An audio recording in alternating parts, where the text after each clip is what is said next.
Hey lovely people, I'm Sherry, 26 female. Let me tell you, I've lived enough to feel like I'm pushing 50. I'm about to spill some family drama that's been going on in my life. I really hope you enjoy my story. I lost my parents pretty early. I barely have any memories of them. And I ended up playing foster care hopscotch like nobody's business. Turns out that no one wanted the kid with the severe childhood trauma, but okay. By the time I hit 15, I threw in the towel on the whole adoption thing. I figured I was too old for these people to actually care enough, so I spent most of my days alone and just thinking about the future and how I wanted my life to be. Survival mode kicked in. I had to figure out how to make it once I hit 18 and was therefore legally an adult.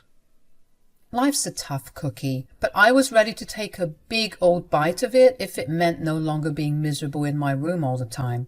So I busted my hump, getting odd jobs in the neighborhood to squeeze out some extra pounds.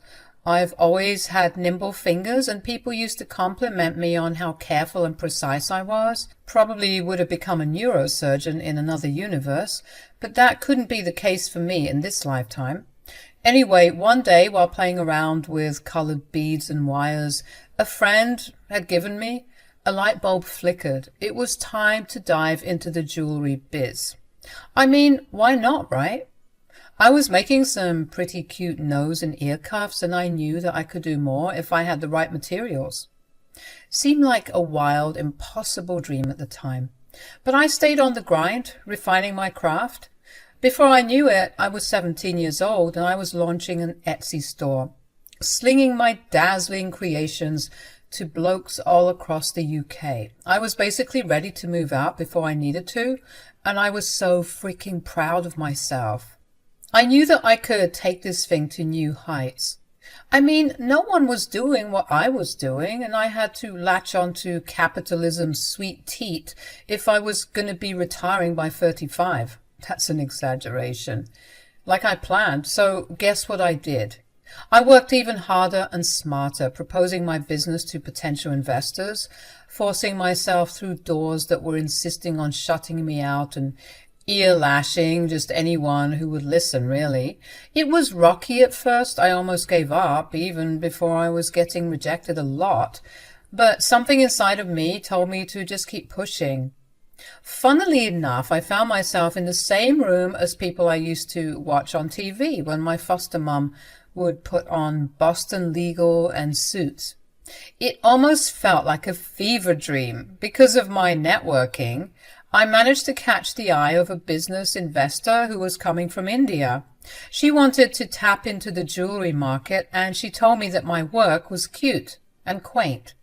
Even though I was crapping bricks, I managed to pitch my idea to her because I was determined to show her that I had what it took to become a force to be reckoned with.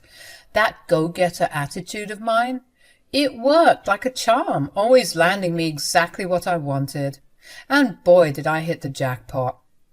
I struck a killer deal with Claire, the Indian investor. This was the game changer. I could feel it in my stomach, the big break I'd been waiting for. But, of course, there's always a catch. She dropped the bomb. For the business to explode, I had to pack my bags and head to the good old US of A. It made sense to her. I mean, the lady lived there, but me? I was shitting bricks. It took a hot minute to wrap my head around it all, leaving everything I knew in Wales for the wild, wild west. It sounded like a stupid plot twist in a cheesy rom-com. But everyone I knew, all of my friends, who were practically my siblings at this point, were all like, "Sherry, you have to take this chance and run with it." My foster mom looked me in the eyes and told me to go there and never look back. So on my 18th birthday, I found myself on a plane, getting lost in the clouds, questioning how life had taken such a wild turn at such a young age. I knew I was destined for great things because this just doesn't happen to anyone. The next 5 years spent hustling in the Big Apple, pushing my jewelry business far and wide, using social media, making a name for myself. Thanks to Claire, my investor extraordinaire, I was on the map in no time. I kept my hustle online, but now I was slinging my creations worldwide. Can you believe it? Excitement doesn't even begin to cover it. I was proud as heck of the woman I was becoming, thinking I could conquer the world. Like I said, 5 years had gone by and I was now at the golden age of 23. I found myself jetting off to Texas with one goal in mind: to skyrocket my jewelry business at a convention tailor-made for independent hustlers like yours. There I was, setting up my store and handing out some pamphlets, and then, as if scripted by the romance deities, I saw him, Bryce. Suited up, looking like he just stepped out of a fashion magazine. Sweaty hands and heart palpitations, oh, you bet. I had never felt this way before. It was crazy.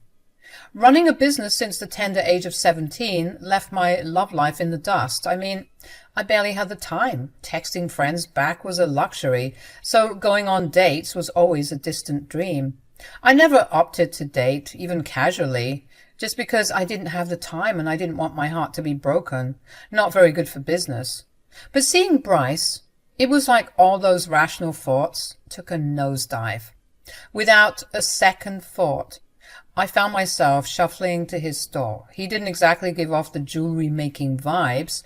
It seemed more like he was the helping hand to a friend. I'll admit I was super shy and awkward at first. Yet I managed to crack a smile and even a belly laugh from him. Score. We kept chit-chatting for a bit more, and in the end he did the unexpected. He asked for my number. You wouldn't believe how excited I was when Bryce just wouldn't stop calling and texting. It was like I'd cast a love spell on him or something. Cloud 9? More like Sherry in the stratosphere. He went above and beyond, even flying to New York for our dates.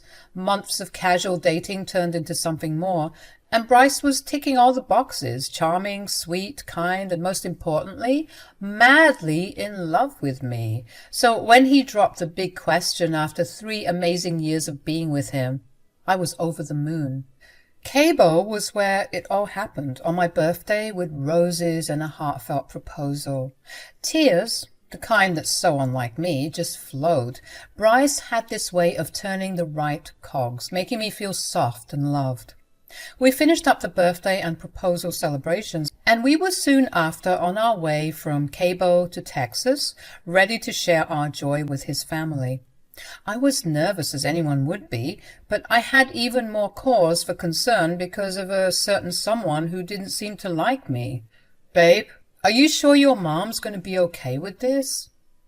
Sherry, I promise you she'll love it. But you know how she acts when I'm around.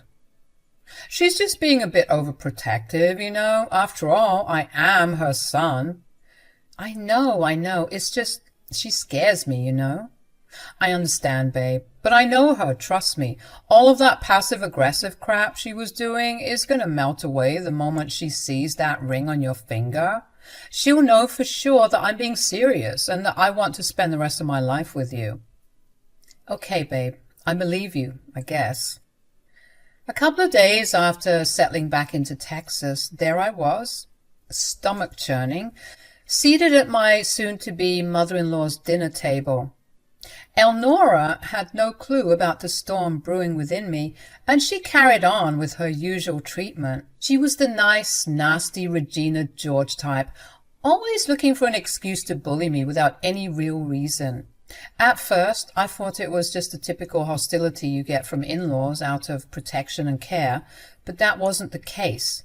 Growing up in foster care didn't exactly expose me to different personality types. I used to think people like her only existed in the movies. Boy, was I wrong. She had this art of poking and prodding, just enough to feign innocence when called out for her rude and weird behavior. I'd always been a bit of a kiss-ass despite it, though, hoping she'd warm up to me and that I could kill her with kindness. But gradually I caught on to the fact that if I was going to play this game, I would lose every time. The lady just didn't like me, but she sure knew how to cloak her aggressiveness in passive behavior. So, how was your birthday trip to Cabo? Oh, it was wonderful. I wasn't asking you. Oh. I'm just pulling your leg, Sherry. Of course I was asking you. You're the birthday girl, after all. How old are you again? Pushing 30 now, huh? Mom, stop it, please. Oh, Sherry knows that we're just joking, right, Sherry? Never mind that. Tell me all about it. God, I wish I tagged along. I could use a vacation. Cabo was perfect, Mom, and what made it even more perfect is the fact that Sherry had said yes to something I had been thinking about for a while now. Oh, what was it? Did you ask her to get that nose job I've been talking about? Seriously, Elnora? Oh, hush, you're so sensitive. Don't keep me waiting any longer. What's going on with you two? Bryce looked at me, a silent cue to spill the news, and I slowly pulled up my hand to show her the ring. His face lit up with obvious joy, while I was still a bit nervous, waiting to see how his mother would react. As for Elnora, her reaction was harder to pick apart. She just stared at us blankly, seemingly processing everything. After an awkward silence that felt like ages, Bryce, unable to contain his excitement, asked his mom if she was okay. Then, unexpectedly, Elnora burst into laughter. We exchanged confused looks, wondering what was going on in her mind. She started talking about how we got her good and warned us not to pull pranks at the dinner table. And this is when Bryce's mood took a sharp turn. He got super pissed at his mom. He yelled, questioning why she couldn't take anything seriously. He told her that a normal mother would be happy for her kid instead of laughing and passing it off as some joke. Elnora, looking desperate, tried to cover her tracks, claiming she was just overwhelmed by the news and that she was actually quite happy for both of us. Yeah, right. As if I wasn't surprised already, Bryce dropped a bombshell. And another thing, I don't think I'd have to say this, but considering how you're acting, I might need to, just so we're on the same page. Bryce, honey, I didn't mean to upset you. I was just... Let me finish.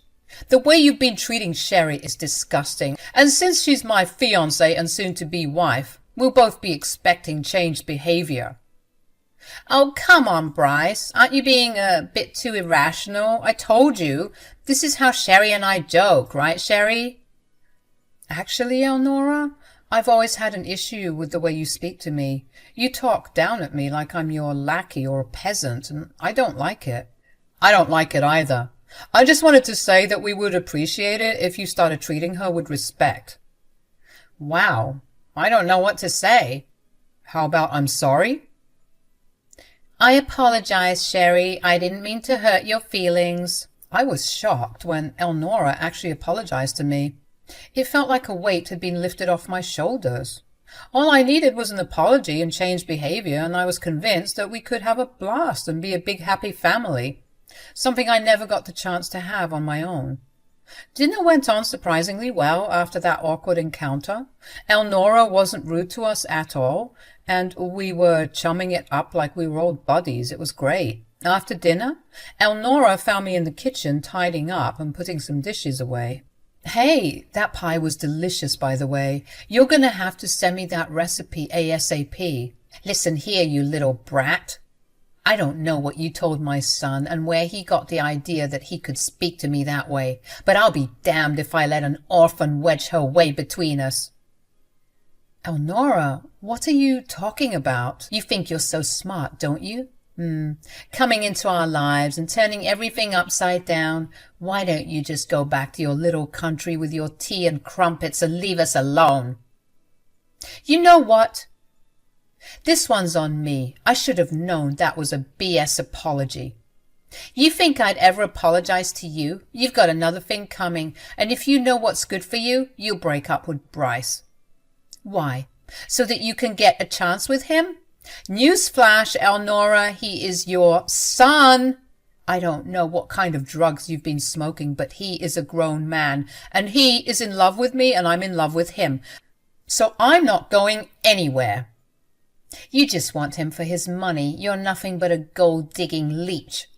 For the millionth time, Elnora, I don't care about your son's money. I have my own. You'd know that if you cared enough about my business. Why would I care about your crappy handmade jewelry? I'm not a poor orphan. You're disgusting. Maybe, but at least I'm not a gold digger. You're just one of his playthings. I'll admit he's never proposed to anyone before, but I know that this isn't serious. He'll kick you to the curb when he's done with you. We'll see about that. After Elnora showed me her true colours, I decided not to tell Bryce about it. You might be wondering why. Well, to be honest, I didn't want to ruin his relationship with his mother. As someone who didn't have one, I knew that exposing the truth would put a huge damper on their relationship. Nobody should have to lose a mother. In any way, I thought that it would be better to protect him from the truth. I decided that I was going to fight this battle myself, and that's what I did. Months of wedding planning went by, and of course Elnora was inserting herself into the wedding plans like a true bridezilla. Bryce and I tried to be nice, letting her know time and time again that it was our wedding and not hers, but she wouldn't budge. She was trying to pick out all the colors, decorations, our invites, everything. It's like she wanted her hand in every single decision. I was getting fed up, which was compounded by the fact that I knew Elnora's true colors. Bryce was so sweet and kind to me, always reassuring me that we just had to get through the wedding day, and then we would have the rest of our lives to be with each other. We can even move if you want to. I just want to be with you. I know, babe. Your mom is just a bit much to handle. I know, but you know, she's older, she's set in her ways, and I don't think she knows what she's doing. Oh, I'm sure she's well aware. What was that? Oh, nothing. Let's just get this wedding show on the road. About 6 months went by, and both Bryce and I were basically prepped and ready to walk down the aisle. Elnora and I had been arguing behind the scenes, of course, and she was getting more and more cagey and desperate when she realized that I was serious about marrying her son and I wouldn't budge. I was living in it, though. It made me happy knowing how desperate she was getting. Bryce was still none the wiser, and I was glad I was able to keep this heartbreaking secret from him.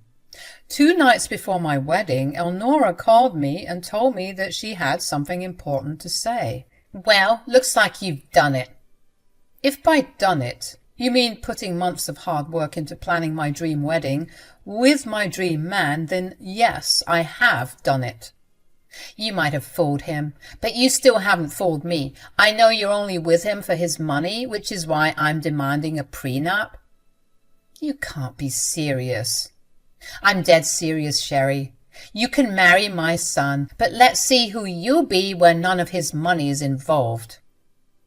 I just about had it at that point. She was hell-bent on making me look like the bad guy, and so I decided that I was going to give her exactly what she wanted. Okay, Elnora. What? I said okay. If this will prove to you that I don't want your son's money, then we can do a prenup. Oh, that was easier than expected, but I know you're probably planning and plotting something. At least you won't have his money. She hung up the call, and I started chuckling to myself, refusing to believe that Elnora was a real human being with a real human heart. Now, you all might be wondering how my business was doing after all these years, and let me just say that retiring at 35 might have originally been a joke, but it was now becoming a really big possibility for me. God had been so kind to me, allowing for my business to boom like this. I spent most of my days chilling at home, being a housewife, because I had nothing better to do. My jewelry continued to sell like hotcakes, especially with the rise of the boho hippie aesthetic that a lot of Gen Z and millennials are now getting into. I had a net worth of $500,000, and I was only getting better with time. Bryce was always telling me how proud he was of me, defying all the odds and ending up where I was. He didn't mind at all that I made more money than him, and he said that one day he'd be just like me, chilling at home so that we could spend some more time together. The next day, after Elnora called me for the prenup, she came over to discuss the arrangement. Not too surprising. I mean, she was there for every other aspect of the wedding planning. It's like we couldn't get a break. Naturally, because we were discussing finances, Bryce and I had our bank account details opened up on our laptops so that we could practice our financial hygiene and budget some last-minute things for the wedding. Elnora arrived, being her fake nice self as always. When I mentioned the prenup to Bryce, he was a bit taken aback, but he respected my wishes, especially when I told him that the suggestion came from his mother. Like I said, Bryce didn't mind at all, so our meeting went well. After some time he had to leave because he had some business to tend to, as well as seeing a lawyer about setting up the prenup officially, leaving me and my mother-in-law alone in the house. Elnora started laughing, saying that she ruined my plans, but I just rolled my eyes at her. I was closing my tabs, getting ready to go back to my office and tend to my own business, when Elnora turned pale all of a sudden. "What's the matter? Are you sick?" "Oh, nothing. I just thought I saw something. Must be my eyes playing a trick on me." "What did you see?" "Oh, never mind it. I just thought that I saw 5 figures in your bank account. Silly me. How could someone like you have that much money?" I just laughed for a bit as I reopened the tab to show her that her eyes weren't playing any tricks on her. Sure enough, my bank account balance was showing $650,000, and to add insult to injury, I had just received some orders which were totaling an additional $10,000 from my business. When I looked at her face, it looked like she had seen a ghost. She started stuttering and stammering, acting like a damn fool. But how? What? Since when? How is this even possible? You should really start taking an interest in your in-laws' businesses. You always thought that I wasn't making enough money, but you'd be shocked to know I have more money than your own son. Maybe the prenup thing wasn't such a bad idea. I love Bryce, and God forbid anything happens, but with money like this, it's always smart to protect my assets, so really, I should be thanking you. No, Sherry, you've got it all wrong. The prenup was a bad idea. What sort of marriage has prenups anyway? You two will be fighting all the time. It's a bad idea. Oh, please, you're only changing your tune now because you saw my bank account. What? How could you accuse me of that? That has nothing to do with this. Okay, so you don't mind the prenup then? Of course I do. It was a bad idea. We should undo it. I'm sure there's still time. Let me call Bryce. Save it. The prenup is staying. You never cared about us, did you? Why don't you want to let the prenup go? You were fine with not having a prenup until last night. Why are you being so stubborn? True, but like I said, you've opened my eyes. I'm sorry, Elnora, but I want to save myself from a gold digger. Yeah, doesn't feel so nice when the tables are turned, huh? But I guess that's just how karma works. Elnora was having a really tough time processing how serious I was about the prenup, but she eventually left my home in a huff and a puff. The next day was my wedding day, of course, and Bryce had informed me and some close friends, including Elnora, before walking down the aisle, that the prenup had been officialized. My wedding was a blast, and what made it even sweeter was catching glimpses of my scowling mother-in-law. She was not having a good time because she knew that she made the biggest mistake of her life asking for that prenup. Karma sucks.